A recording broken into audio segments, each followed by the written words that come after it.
అబద్ధాలు అసత్యాలతో 31,000 కోట్లు అని చెప్పి 6,000 కోట్లు ఇచ్చి ఇవాళ రైతు బంధుని ఎగబెట్టి ఎట్లిచ్చిన అది కూడా 13వ విడత రైతు బంధు రైతు భరోసా ఇస్తామన్నారు. 7,500 రూపాయలు ఇస్తాను డిసెంబర్ 9 కంటే ముందు మాట్లాడుతూ మీరు ఇవ్వాలా తీసుకుంటే 5,000 ఎకరానికి, నేను వస్తే 7,500 రూపాయలు ఇస్తా అన్నాడు.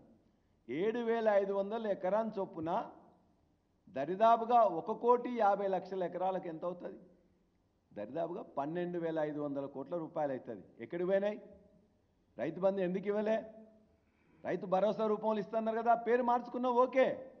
రైతులకు జూన్ జూలైలో వానాకాలంలో అబద్ధాల అసత్యాలతో 31,000 కోట్లు అని చెప్పి 6,000 కోట్లు ఇచ్చి ఇవాళ రైతు బంధుని ఎగబెట్టి ఎట్లిచ్చిన అది కూడా 13వ విడత రైతు బంధు రైతు భరోసా ఇస్తామన్నారు.